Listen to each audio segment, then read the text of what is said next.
Cause number 23, DCCR 1542, and sir, you Agusta Simon? Yes, ma'am. And Mr. Simon was previously in court and entered a plea of guilty to the first-degree felony offense of murder.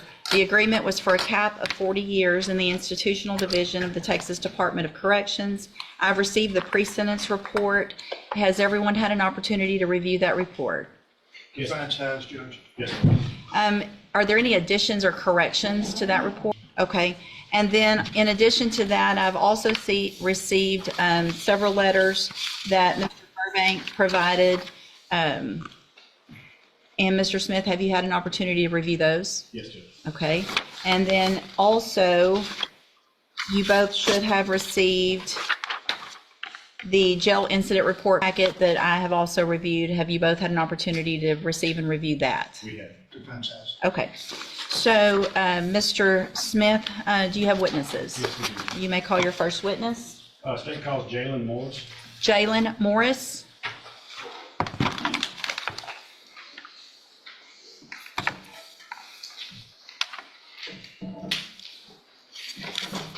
Good morning, ma'am. If you'll raise your right hand, please. Do you swear or affirm the testimony you're going to give in this hearing will be the truth, the whole truth, and nothing but the truth? Thank you. You can have a seat right up here. I don't know what happened.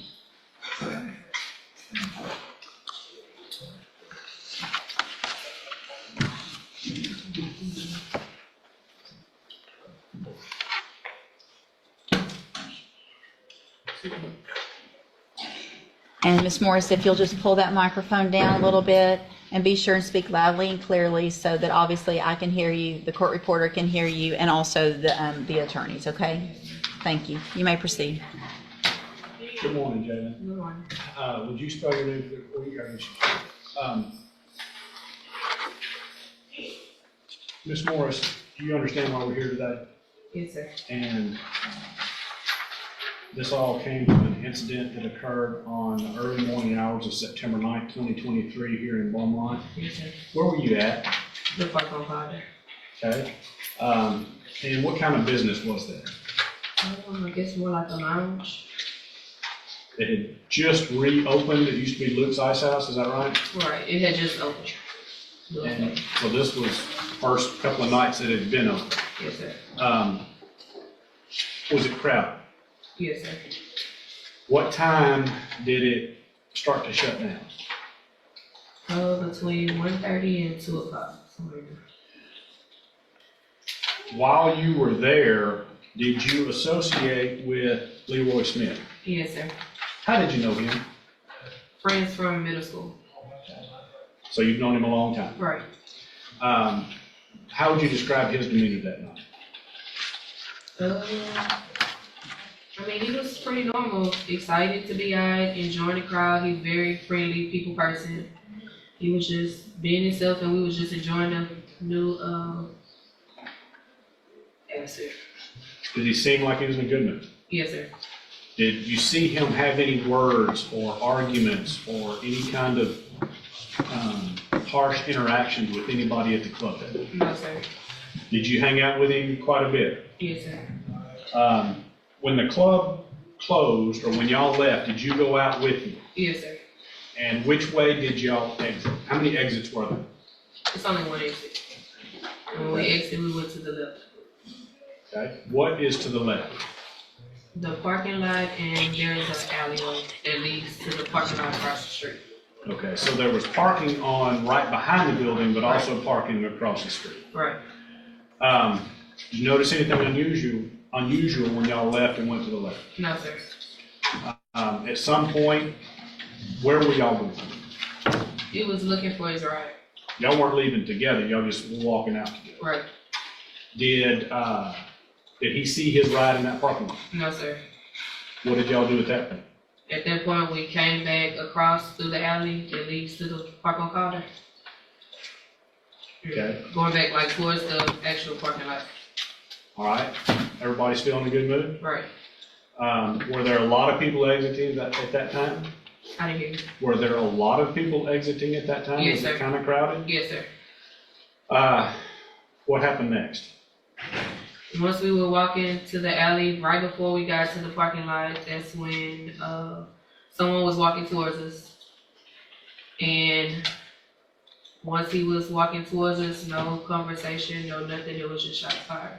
Okay, now let's stop and explain that more for the judge.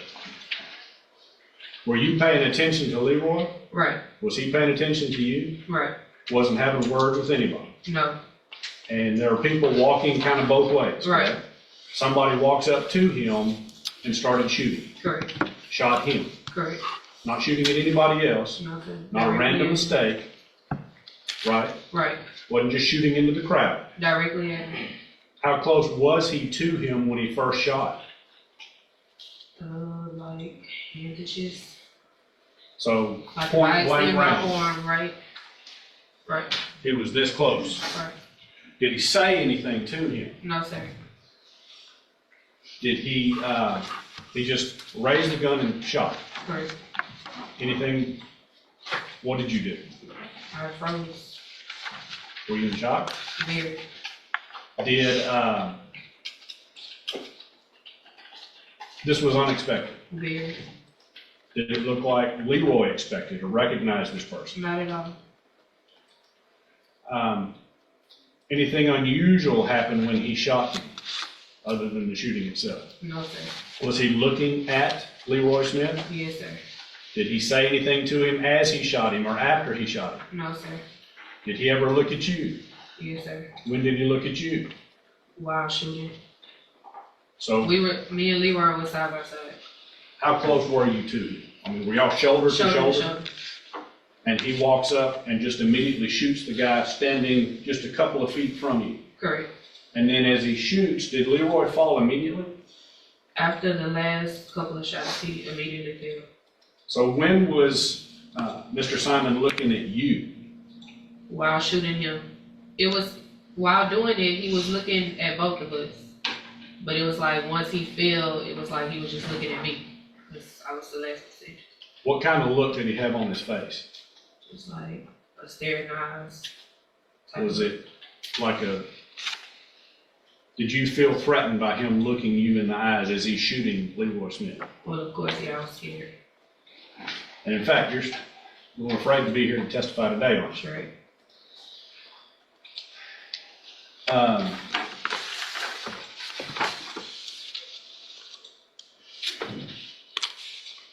After he shot Mr. Smith, what did he do? Took off running. Which direction? Towards the parking lot area. That's inside the parking lot. So he ran, y'all were coming from that direction. Right, so he turned shoots around and ran. and then ran. What did you do? After that, I ran inside to notify somebody, and by that time, that's when the police were walking up to the area.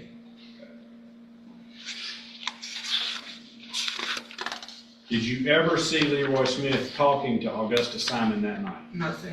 Did you ever even notice Agusta Simon until he walked up and shot Leroy Smith? No, sir. And was this, in your mind, unprovoked? Yes, sir. That's what it is. Thank you. Mr. Burbank? Good morning, Ms. Morris. Good morning. I just have just a couple of questions. During the investigation, there was evidence that said that Mr. Simon and the victim had some words inside the club. You didn't see that, did you? No, sir. And basically, the words were that in reference to Mr. Simon's uncle that had just been shot and killed. No, I would object to anything that would, that being hearsay. Well, this is punishment, and it's already written in the report. I was just asking if she had heard that. I think she says she didn't hear anything, but you can ask the question, but not, yeah, go ahead. That they were talking about in reference to Mr. Smith, Mr. Simon, about a recent shooting that killed his uncle. I heard none of it. Nothing like that. No, sir. But when you testified, though, it looks like, or it appears that he was looking at you and Mr. Smith, right? Correct. Walking towards him, and then at that point, that was in the alleyway, Correct. When you say the alleyway, was that between two buildings? Correct. And while walking into the alleyway, looking at both of y'all, that's when he I guess, produced the weapon and started firing. Correct. And then you took off for help. Correct. Do you know whether or not Mr. Smith had any firearms on him or not? No, sir. Do you know? I didn't see any, You didn't see any, and I've never known him to carry. and he didn't pull anything on No, him? sir. Thank you, ma'am. Pass it. Thank you. Anything else, Mr. Smith? One more question, Judge. I believe I asked you if it looked like Leroy Smith expected to meet Agusta Simon. No, You sir. said he didn't. Did he do anything to try to defend himself? Objection, Your Honor. Oh, I'm sorry. Did he have time to try to defend No, himself? sir. It was quick. Nothing further. All right, anything else? No, Your Honor. Thank you, ma'am. You can step down. You may call your next witness. State calls Christy Thomas, and we ask that this witness be excused. That's fine. There, yeah.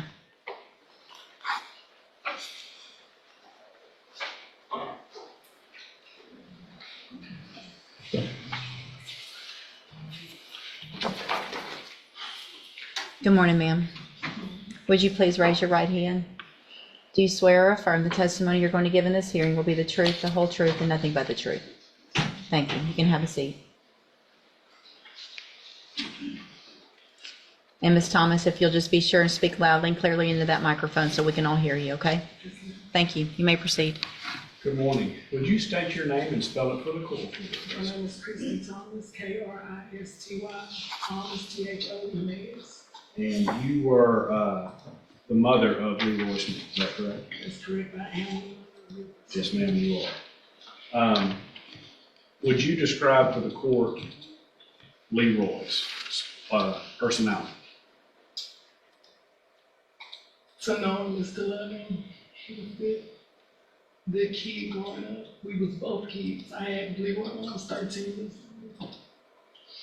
He was a good father, good friend, good brother. He's my oldest child, my firstborn. He was the type of person that even if you was to have any kind of conflict with him to fight, he would walk away from the fight. He would resolve the fight with no fight. That's not who he was. He was loving.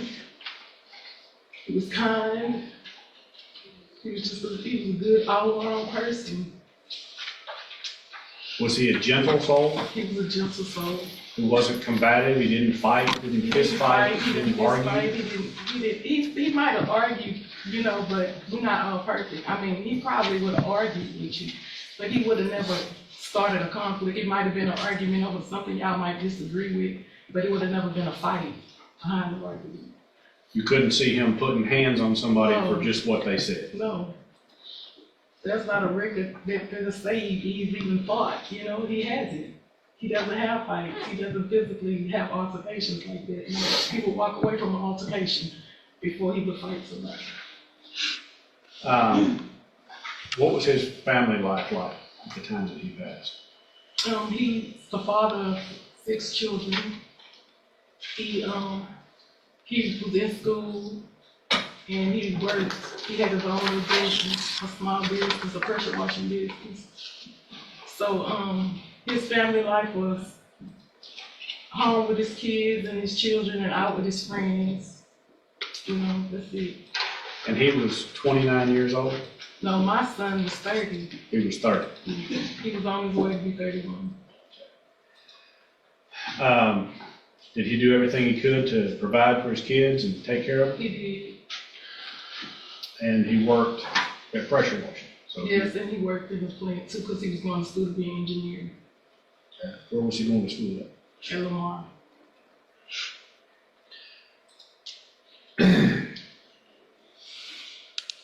How has his death impacted you? I'm tormented. That was my son, my firstborn child.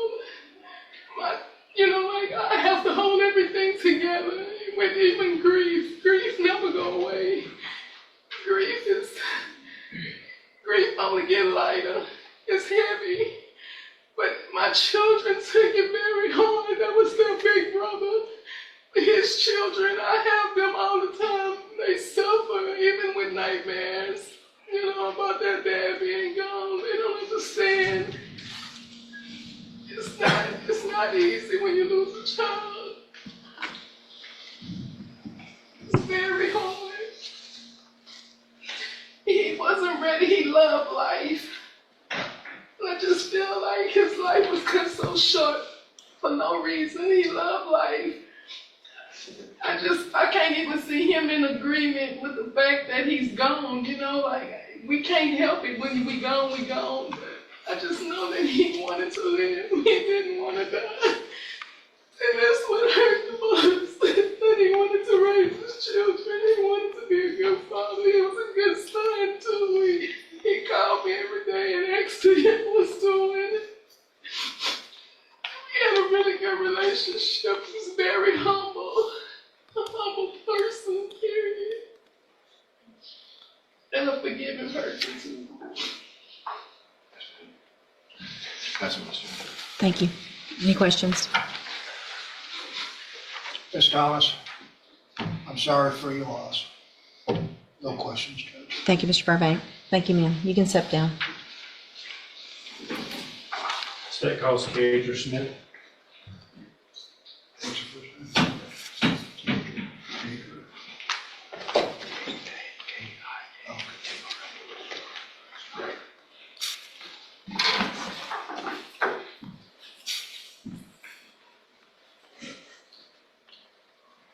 Good morning, ma'am. Please raise your right hand. Do you swear or affirm the testimony you're going to give in this hearing will be the truth, the whole truth, and nothing but the truth? Thank you. You can have a seat.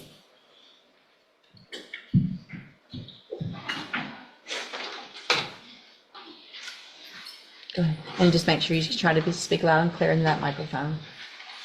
Good morning. Would you state your name and spell it for the court? Leroy Smith, Kiabra Smith, that's not Smith. And how are you related to Leroy Smith? That's my big brother. How was your relationship with him? Everything. Everything. That was my big brother. I watched him do everything first. I watched him graduate first.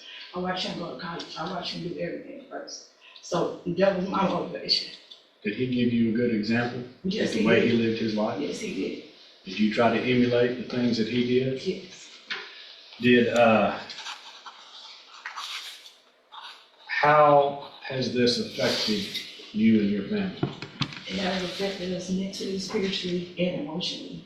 He is not here. My brother is not going to come back. And at the end of the day, when you're going through something like this, it's not a time when we grieve every single day. It don't matter how long ago it feel like it just happened to somebody else. It seems like it just happened to us. And when you grow up with somebody every day in your life, you know, like a sibling relationship, that's one of the most greatest relationships. Our parents kind of joined us a little too late, you know, but when you grow up with somebody every single day in your life, and they just took it, it's not right. So yes, it has a tremendous impact on us. And I'm an officer for the state of Texas too. And my brother, he wasn't there to be able to watch me walk across that state to become a sergeant for the state of Texas. You know what I'm saying? But at the end of the day, what's done is done.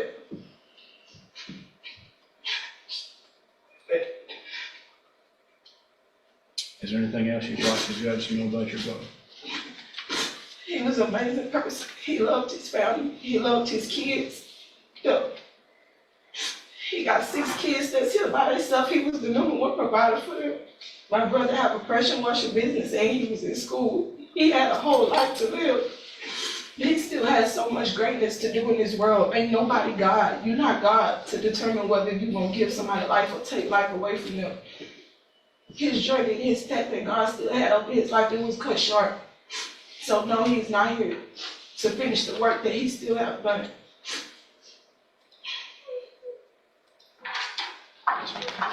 Thank you. Mr. Burbank, anything of this witness? Again, Ms. Smith, I'm sorry for your loss. Thank you, No ma'am. You can questions. step down. That's all we have, Judge. Yes. Thank you. Any witnesses, Mr. Burbank?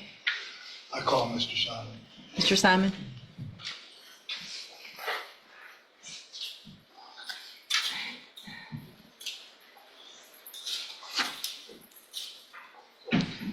Mr. Simon, if you'll stop right there, raise your right hand the best you can. Do you swear or affirm the testimony you're going to give in this hearing will be the truth, the whole truth, and nothing but the truth? Thanks. You can have a seat.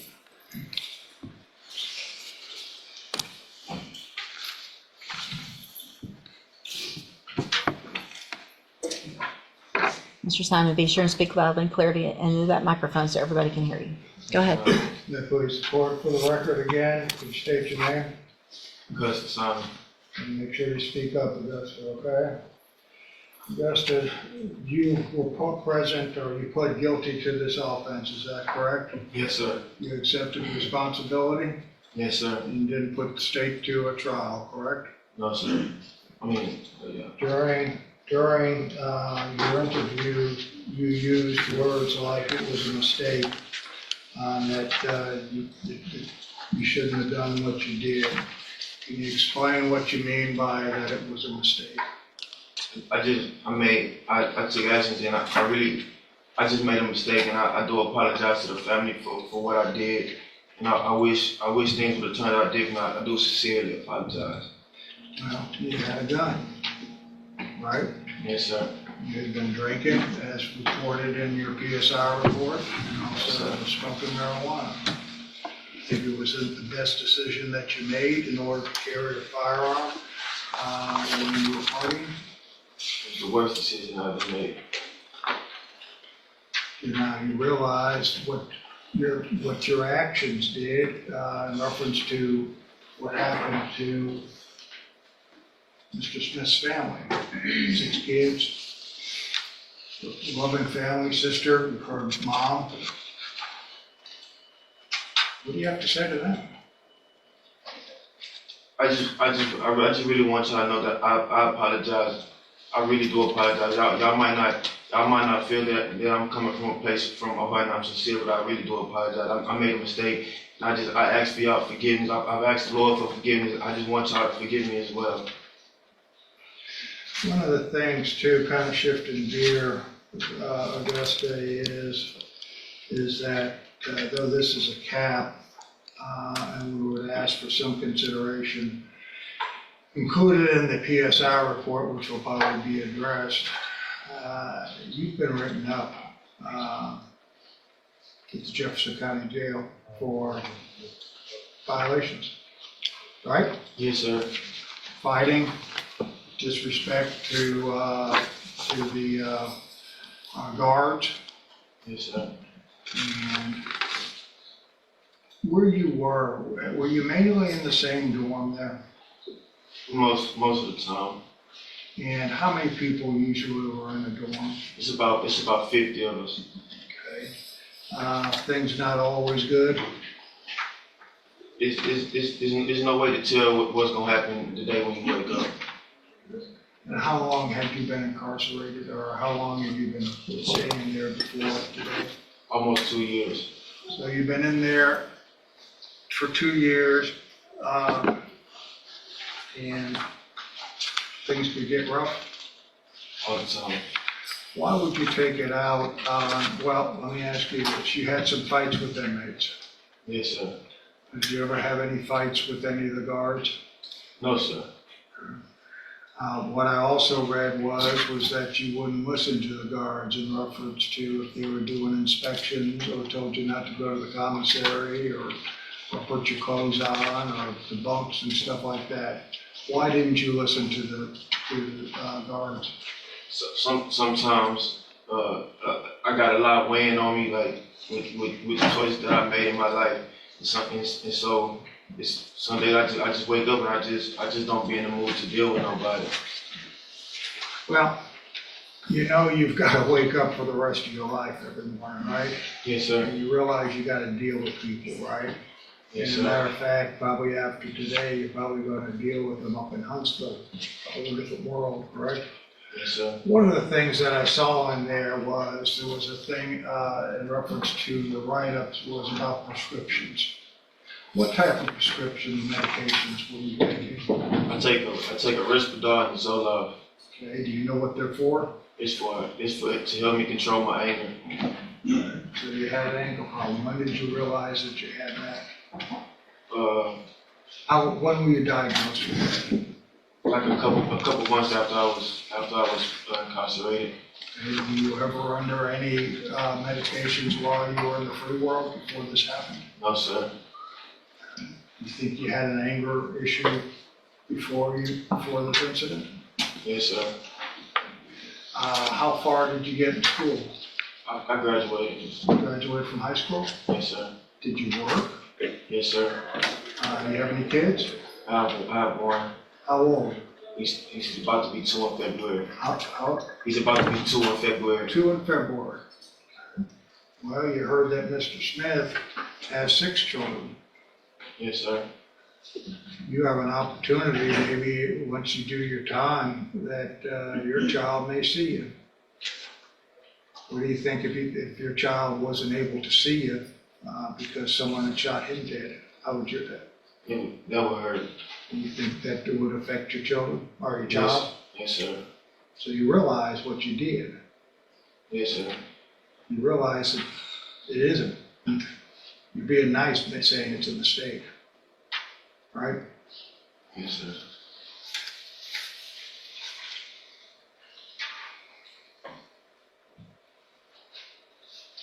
All right, I asked the court to take judicial notice of the letters that we provided from the family, and I pass the witness. Thank you. Mr. Smith?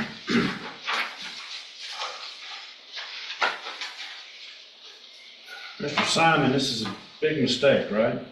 Yes, sir. When you use that word, I think of a mistake, I think of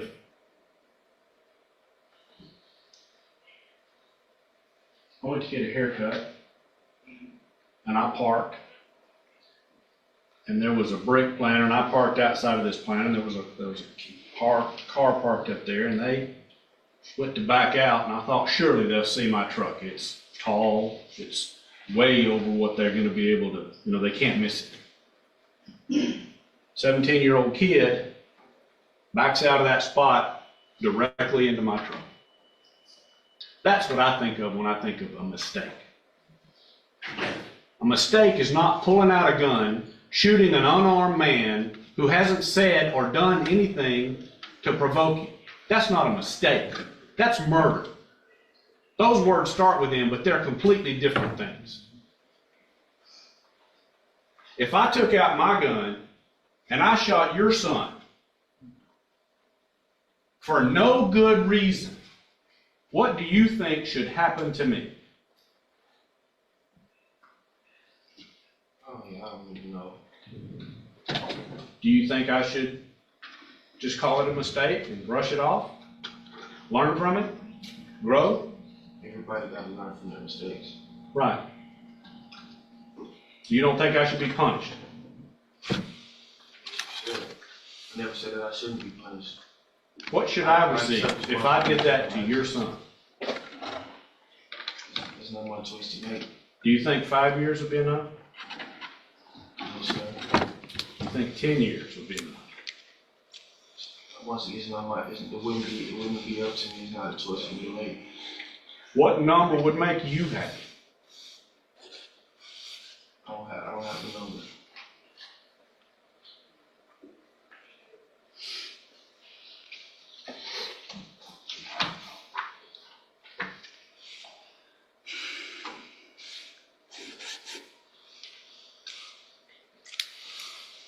You don't have much respect for the guards at the jail, do you? I do respect them. Do you? Yes, I do. When they tell you to get out of your bunk so they can search it, and you tell them, I'm too comfortable to move, I'll search my bunk for you. Is that you just being convenient? Is that you being helpful? No, sir. No, no, it's not.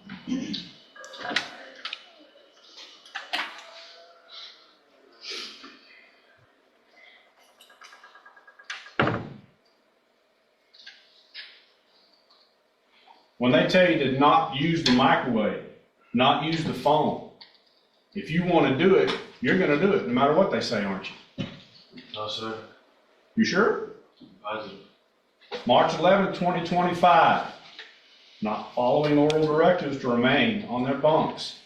Simon began arguing with me and said he was not going to rack up and that he was going to continue to use the phone and microwave. I told him the day room is closed.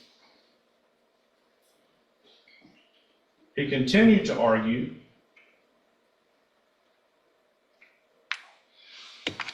So I told him he was going to continue to being disruptive, then he was going to have to get out of the dorm. He said to send him out. You don't care if you get written up. You don't care if you follow the directives. You're going to do what you want to do, aren't you? I asked to get sent out because it was a problem in the dorm that didn't have nothing to do with me. Two other people was getting into it and they tried to punch the whole dorm for a single person. That's why I asked to be removed from the dorm. Okay. What about when you want to go to commissary and they don't want you in commissary for being disruptive? It was no good reason for them not to send me to commissary. Bitch, I'm not going nowhere until you send me outside or call the lieutenant. This dumbass bitch stopped me from going to commissary.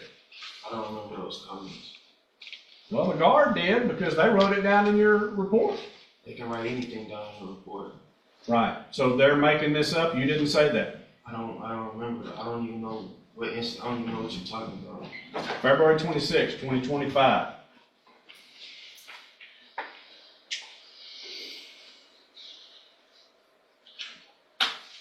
January 31st, 2025. Don't care about no damn write-up. I don't care. Walked out of the dorm. You're going to do what you want to do. You don't have any respect for authority or property or hurting other people at all, do you? I do. Then why does your conduct disagree with that?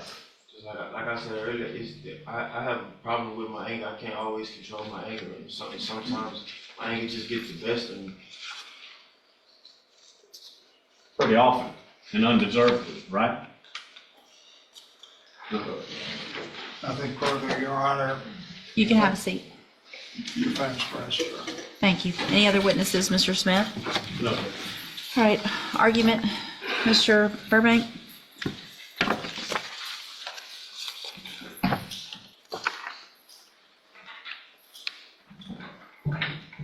Your Honor, as this court is well aware, because we've been in this ballgame for a long time, there's a hard and sometimes you can never put a price on a life taken. During the investigation, there was an indication that there were words said between the two individuals, but that it probably shouldn't have been taken as far as it did. I feel generally, and just as Augusta does,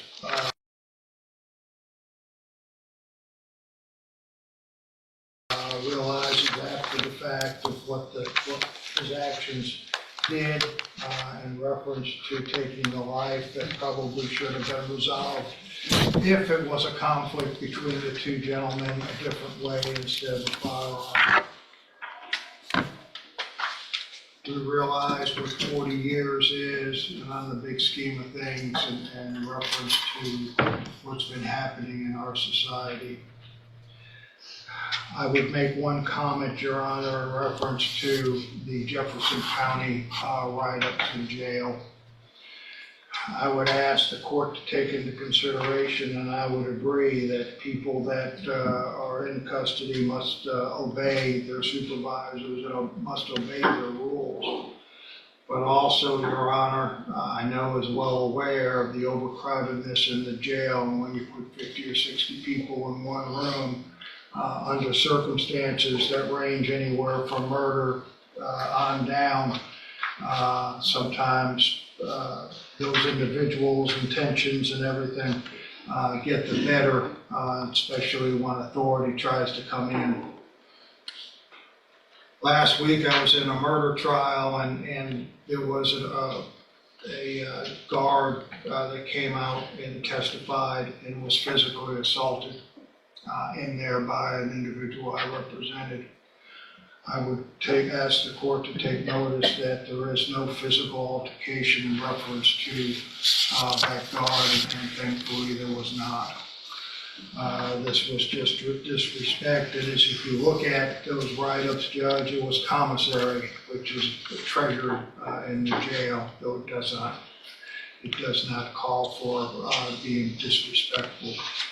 But I would also point out to the court that it is a different world in which those people in jail, especially if they're incarcerated for a year, 2 years, 3 years, and up to 4 years in jail, being caged up in one facility waiting for their time in court. Though it was through their actions, Your Honor, that put them there. Sometimes the wheels of justice, as you know, is slow. From the very beginning, and as you read into the PSI report, and especially in reference to the recommendations, which I believe is on the last page, which is page 4, in which I was not present for the report, Your Honor. It said that during the interview, he said it was a mistake, and noted and sought forgiveness, indicating repentance. Had some feelings in reference to what he'd like to do after he is punished by trying to be a role model, and that, it should never have gone that far. I would ask you to take all that into consideration, Judge. I know that you have a family that's hurting in reference to a loss, and I know, as we all know, that his children will never be able to say hi or goodbye to the father. He has a child, and maybe someday after this is over with, he can put those words into, I hope, he will put those words to good use and try to get, repent or do something productive with his life. Thank you, Your Honor. Thank you, Mr. Burbank. Mr. Smith?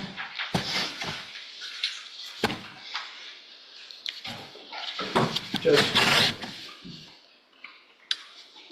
you know just as well as the rest of us that verbal provocation, no matter what was said, could not rise to the point of pulling out a gun and taking somebody's life.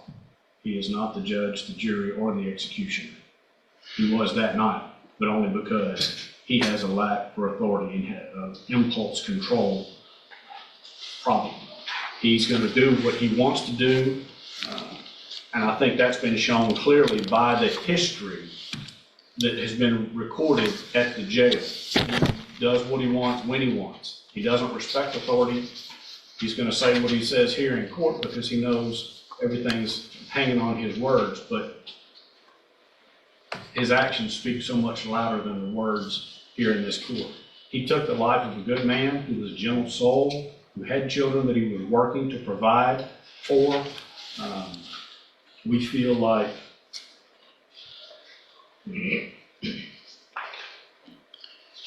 even the words that he said, that Mr. Smith supposedly said, doesn't come out as a direct threat. Said that Mr. Simon? Mr. Simon said that he would die I'm like sorry, his Smith. uncle, or he might die like his uncle who was apparently shot. That might have been in the context of if you don't change your ways, if you don't grow up, you're going to die just like him. He was obviously carrying a gun that night. He chose to make a terrible decision, not a mistake. It was an intentional act to pull out that gun at point blank range and shoot several times to end his life while he looks into the eyes of Jalen Morris, who was standing right next to him. The next thing he does is he gets into a car, gets into a high-speed chase from the police. He jumps out of the car. He throws the gun, trying to get everything away from him, and then runs from the police until he's tackled. That, his actions speak so much louder than words. We ask that you sentence him to 40 years in the institutional division of Texas Department of Corrections. Thank you, Mr. Smith. Mr. Simon, first I want to thank all of you for being here from Mr. Smith's family. Mr. Simon, Mr. Burbank has done an excellent job for you because 40 years is probably not enough.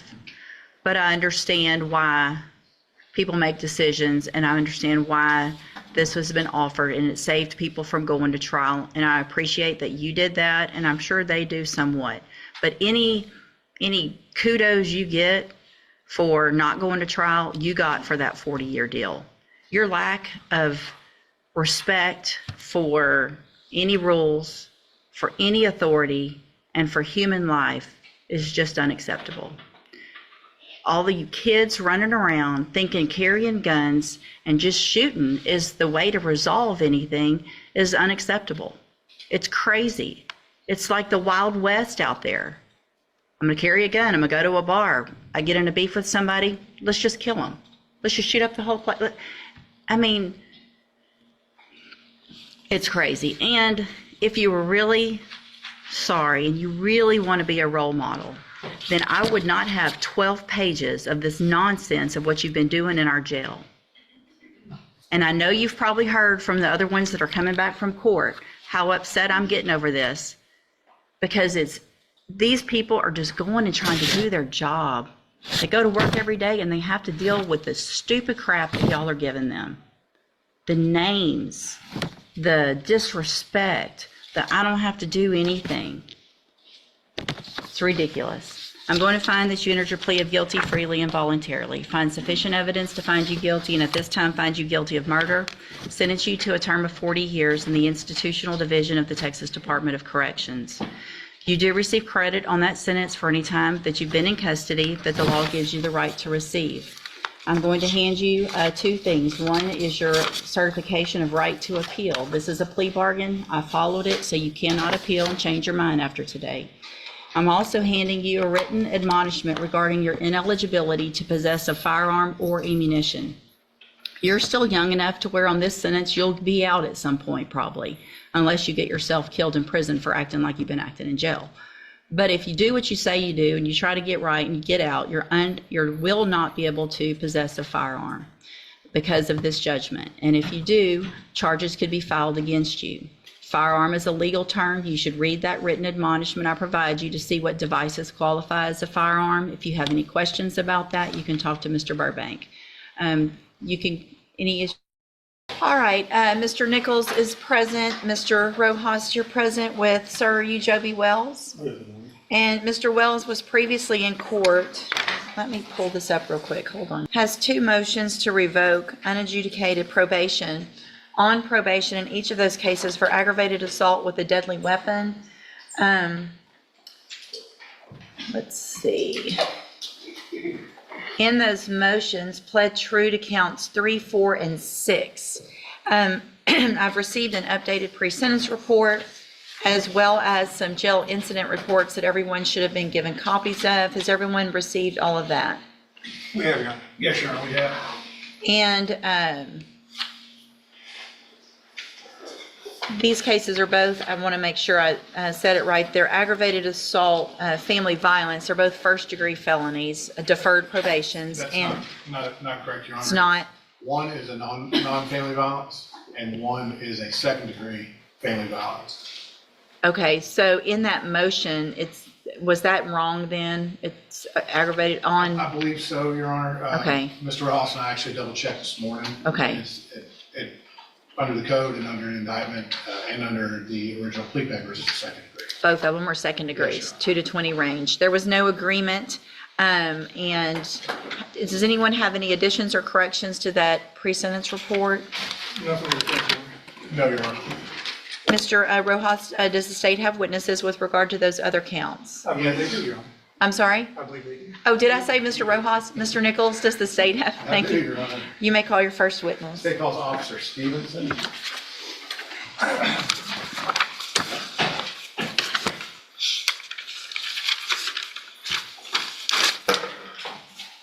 Good morning, sir. Morning. If you'll please raise your right hand. Do you swear or affirm the testimony you're going to give in this hearing will be the truth, the whole truth, and nothing but the truth, so help you God? Thank you, sir. You can have a seat.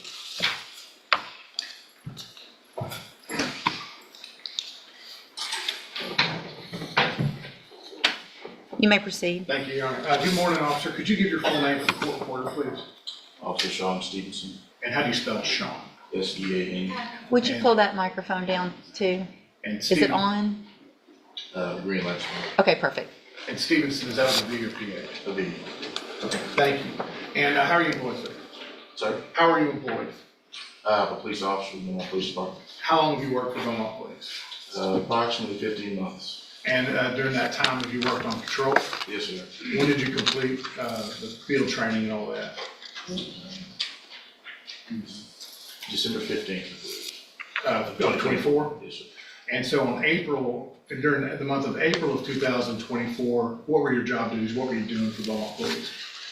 I was on patrol. I was in the FTO phase. That was phase 2. And who was your supervisor for training officers? Officer Simpson. Okay, and did y'all have reason to respond to a call in the early hours of April 13th, 2024 in the city of Beaumont? Yes, sir. What part of the city did you respond to? That was the north end. Do you recall what street? Maida, I believe. And Maida, is that in the city of Beaumont? Yes, sir. And that's in Jefferson County, Texas? Correct. So what was the nature of the call? A lady called and said that her ex-boyfriend was harassing her. And when y'all arrived on Maida Street, what did you encounter? What did you find? There was a black male matching the description that she'd given dispatchers, and we made contact with him. About what time of the morning was this? Do you remember? This was in the early hours of the morning, to, Around 2 a.m.? yes, sir. This individual you encountered, was he wearing anything unusual? He was described as wearing all black clothing, and that's what this individual was wearing. Did you identify him? Yes, sir. And what was his name? Joby Wells. Do you see Joby Wells in the courtroom today? I do. Can you point him out for me and tell me something he's wearing? Sitting right there in the orange jumpsuit. Your Honor, may the record reflect this witness has identified the defendant, Joby Wells. The record will so reflect. And so, when you encountered Mr. Wells, did he explain what he was doing in the street on Maida? Believe so. What did he tell you? He said he was there to talk to this lady, the complainant. Did it seem unusual to you that he was in that area at that time? Not at the time. I'd never met him before. As y'all investigated, what did you find out? Excuse me. He was her ex-boyfriend, and he had allegedly called her numerous times. hearsay, Your Honor. Overruled. Go ahead. Did you, and she reported that he had been calling her multiple times, is that correct? Yes, sir. Did you verify that anyway? I did. How'd you do that? He gave us permission to view his phone logs, and he had made several calls to her phone, and hers also showed many calls. So he allowed you to view his phone, Yes, sir. and you recall about how many calls he made to her number? Approximately 41, I believe. All that same evening and early morning? I believe they might have started the day before. Okay. But about 40 within one day, is that accurate? Yes, sir. And was there a certain number that he called her from? He called her from his registered number, and then was believed that some calls came from numbers that weren't necessarily. Objection, speculation, Your Honor. Overruled. Go ahead, officer. When you reviewed her phone, what did it appear the numbers came from? Many of the calls said no caller ID, I believe, but some came from his phone. Okay. And when you made your stop of Mr. Wells on Maida Street, and while you conducted your investigation, were you wearing a body camera? I was. And was it working properly that night? Yes, sir. And did it make an accurate recording of your interactions with the defendant, Joby Wells, and Miss Unique Banks? Yes, sir. And I'm sorry, was Unique Banks the complainant that's called? Correct. And you spoke with both of these people yourself? Yes, sir. And have you had a chance to review a recording of your body camera this morning? Yes, sir. May I approach you? Yes, sir. Showing you I've marked for purposes of this hearing, State's Exhibit 1, it's a thumb drive. Do you recognize this? Yes, sir. And is this the recording you reviewed this morning? I believe so. The State's Exhibit 1, does it contain a accurate, fair recording of your body camera? Yes, sir. Your Honor, I'll offer in evidence, State's Exhibit 1, please record. Objection. It's admitted. And so the timestamp at the top indicates about 2:15 in the morning, is that accurate? Yes, sir. So at 2:15 in the morning, he stated to y'all that he was over there trying to seek explanation from somebody about some differences they had.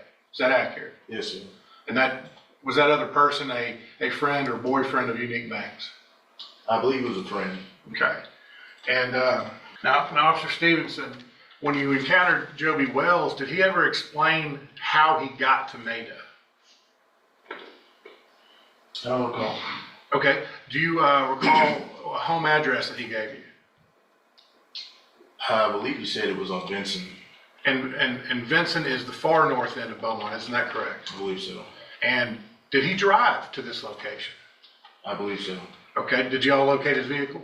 Yes, sir. It was located nearby. Okay.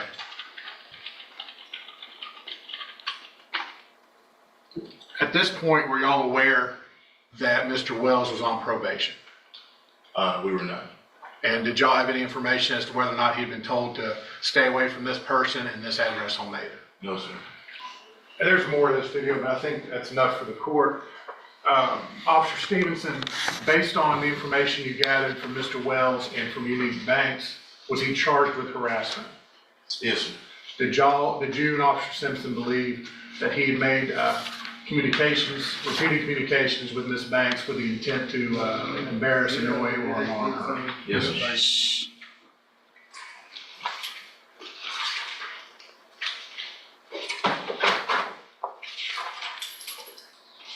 And you yourself viewed the call logs on her phone, as we see here, and you also viewed his call logs indicating that he had made those phone calls. Isn't that correct? Yes, sir. Thank you, Officer Stevenson. I'll pass it over to Sheriff. Thank you, Mr. Nichols. Mr. Rojas?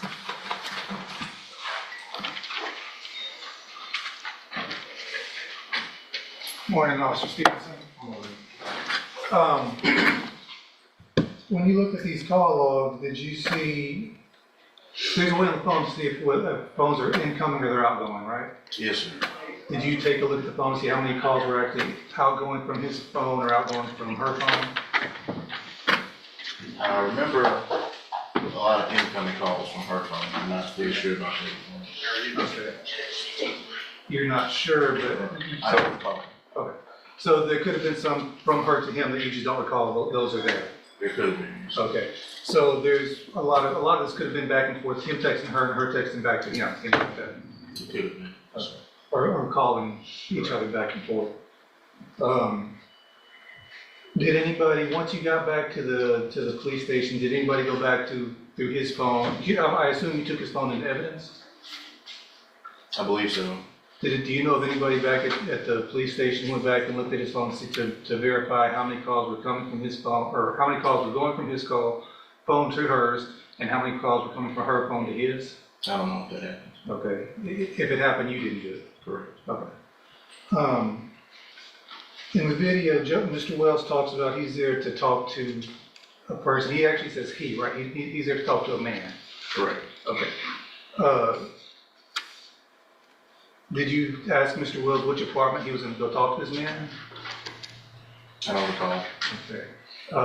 You never verified that it was actually, I see you number 211 up there. That's the one that Ms. Banks came out of, right? Correct. You never confirmed with Mr. Wells whether that's the apartment he was going to? Correct, I did not. Okay, so he could have been going to talk to a man at another apartment. Yes, sir. And we also heard Ms. Banks in that video talk about how I think a week before she'd actually taken Mr. Wells to a plasma center. Yes, sir. Okay. So there's evidence that at least a week before she and he were on good terms. Correct. And if he's harassing her a week before, she's not going to take him to the plasma center, right? Possible.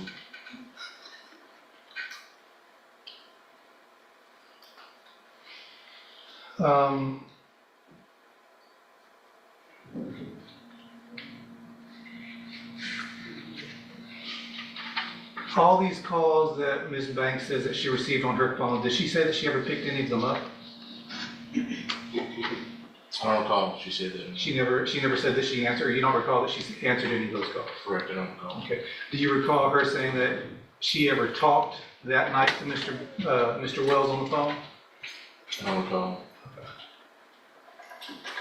Now, did you go through his phone and her phone and match up every single call to make sure that the calls that were on her phone, every call that was on her phone was also on his phone? Did you do that with every call? No, sir. Did you count the number of, you mentioned earlier that somebody had, I think the number you said was 41 calls? Approximately, Was that on his phone or her phone? her phone. Did you go back and count the number of calls on his phones? I don't recall. Okay. That's all I have. Thank you, Mr. Rojas. Officer Stephen, your call when Mr. Nichols just rewound that video you were looking at, Ms. Banks' cell phone. She was going through all the numbers that came through. She said no caller ID, no caller ID, and then that's where the 713 starts. Do you remember that? Yes, sir. She was referring to a phone number from the area code 713. Yes, sir. And then when you got Mr. Wells' phone number, his number is 409 area code, right? Correct. That's all I have. Thank you. Anything else, Mr. Nichols? Just real quick, Judge, and when you reviewed her phone, and he admitted that he called and went over there, there weren't any incoming calls from the 409 number he gave you, were there? I don't believe so. Thank you, Officer Stevenson. Thank you. Anything else? No, you're. Thank you, sir. Yes, ma'am. You're free to go. Do you I'll call want? Rachel Lopez, Your Honor. All right. And Your Honor, for the record, I've had my investigator contact Ms. Banks, spoke with her last week. She indicated she would be here this morning. She's not answered the phone. It's gone straight to voicemail. She's not appeared as she stated she would. All right. Any other witnesses? No, Your Honor, stay rest. Mr. Rojas, any witnesses? No, Your Honor. Okay, so then with regard to counts, well, let's see, we've got count 1.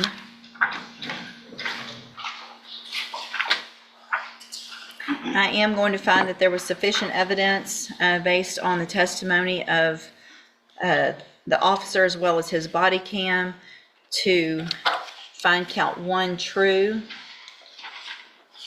I am going to find count 2, find that there was sufficient evidence based on Ms. Lopez's testimony as well as that of the officer and his body cam, that count 2 is also true. Was there testimony about number 5? There was. Yes, She Your Honor. testified. I am going to find also count 5 based on Ms. Lopez's testimony, count 5 true. Count 3, 4, and 6 were true pleas by Mr. Wells. So at this time, all counts are true. Mr. Rojas, I will let you go forward with argument. Thank you. Judge, Mr. Wells would like another chance on probation, Judge. As Mr. Nichols pointed out, he was here previously on a prior motion to revoke for the family assault. At that Can you, point, hang on just a second. Would y'all take that down? I want to make sure that it's easier for Ms. Tanner if we're back up there also, make sure that it's working right.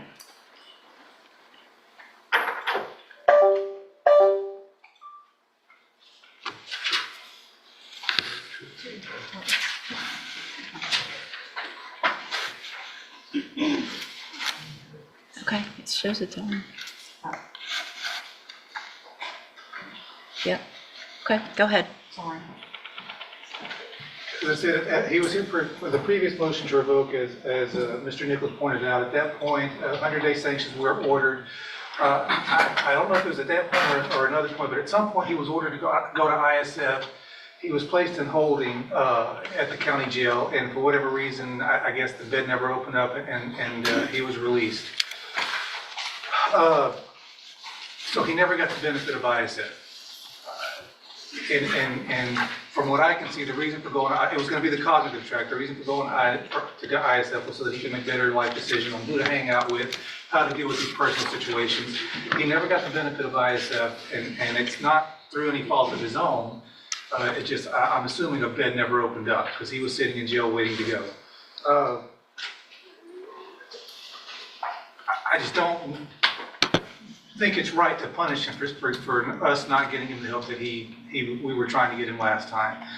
He's telling me that if he were released on probation, he has a job set up in Midland to go work in the oil fields. His uncle is a supervisor at the oil fields. I think there's some classes or some training he needs to go through in order to get a license. Once he gets that license, his uncle is going to give him that job. Of course, if you were to let him stay on probation, you have to go to ISF first, get all that taken care of, and then go to Midland. But I think that probably would be to his benefit to get away from the people around here and get a fresh start over in a different environment. And that's what we're asking to do, Judge. Let him stay on probation, get to ISF, get all that behind him, and start a fresh life in Midland. Thank you, Mr. Rojas. Mr. Nichols? Your Honor, I think unleashing Mr. Wells on another county would be an incredible injustice and disservice to those people. Judge, he is on probation for 2 counts of aggravated assault for ramming an ex-girlfriend and her then boyfriend with his vehicle.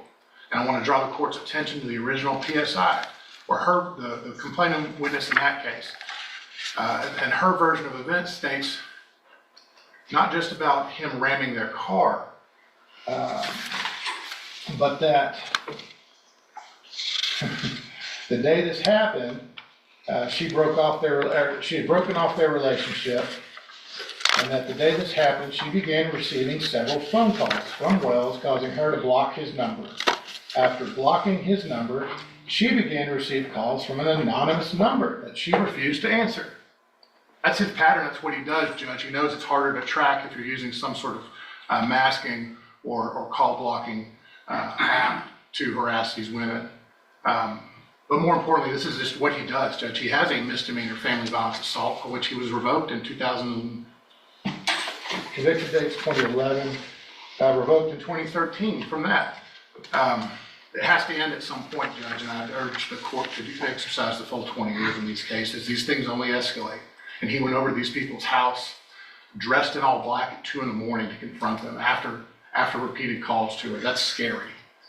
I don't like she's not here, Judge, but we know why she's not here. She's scared of this man. And I'm asking the court to put a stop to this today. Thank you, Mr. Nichols.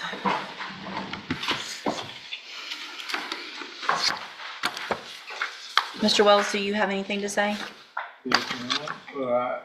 Stand up and speak loudly and clearly so I can hear you as well as the court reporter. Yes, ma'am. She's not scared of me. She manipulated herself, so it ain't nothing about nobody scared of me. And I'm trying to start up, because I got kids, like my daughter is 16, she about to graduate in 2 years, and I'm just trying to get, do whatever the little ISF program to try to better myself and control my temper, work on myself, and try to do, like I said, if I get to go get this job for you, and I can, get away from the, people, that I've been hanging around and, better myself. So you've been hanging around the wrong people? Hanging around like just me, like people I do hanging around. I ain't gonna say they influence you, but it's like You don't think maybe you're the wrong person? I know, I do have my fault. You can have a seat. So, Mr. Wells, when you were here before and I got that pre-sentence report done, they talked to you before that pre-sentence report, and I have a quote here that you said, and this is back when you first got these probations, which was in 2019. You said, "I will do good because I do not want to be in any more trouble. I'm trying to be a better father figure and role model for my kids." What if someone was doing what you've done to the women in your life to your 16-year-old daughter? Be upset. I'm sorry? I would be upset. You'd be upset? You'd probably be more than upset. If somebody rammed their car into her car, somebody showed up at their house, her house, at 2 o'clock in the morning, you'd be more than upset.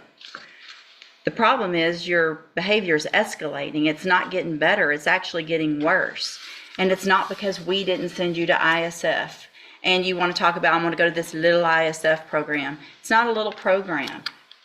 It's something that's really meant to help people. And that's not something that, based on your history, you deserve. I got your jail incident reports. Just in March, in 1 month, you've got 5. You can't even follow the rules when you're in jail, much less when you're on probation. Calling people who are just there doing their job all kinds of names. What, you don't think that's true? I'm like, man, I don't know how they treat us in there. They come in there and they talk to us any kind of way. You're in jail. All you gotta do is follow the rules. If they say stay in your bunk, you stay in your bunk. You don't call them a bitch because they told you to stay in your bunk. You just follow the rules, which you can't do.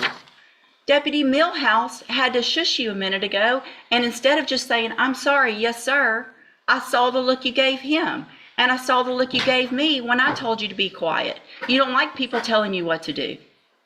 Clearly. And the B word is the nicest thing you've called him.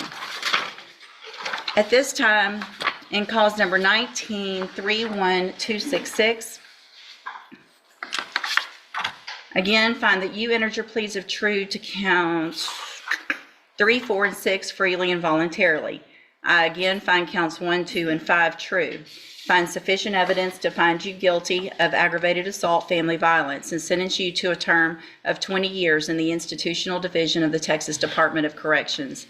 There will be an affirmative finding of a deadly weapon in that case. In cause number 19-31267, I'm also going to find that you pled true to counts 3, 4, and 6 freely and voluntarily. Find counts 1, 2, and 5 true.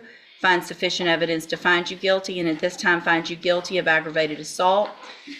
Sentence you to a term of 20 years in the institutional division of the Texas Department of Corrections. You will receive credit, and there's an affirmative finding of a deadly weapon in that case as well. You will receive credit on these sentences for any time that you've been in custody that the law gives you the right to receive. They will run concurrently, which means together at the same time. I'm going to hand you the trial court certification that shows this wasn't a plea agreement. You do have some rights to appeal. You need to sign that with Mr. Rojas, and he'll give you a copy of it. I'm also handing you a written admonishment regarding your ineligibility to possess a firearm or ammunition. Because of the judgment entered against you in each case, you're ineligible under Texas law to possess a firearm or ammunition. Possession of a firearm or ammunition could lead to charges against you. Firearm is a legal term, and you should read the written admonishment I provide you to see what devices qualify as a firearm. If you have questions about the laws that make you ineligible to possess a firearm or ammunition, or about how long that lasts, you can talk to Mr. Rojas.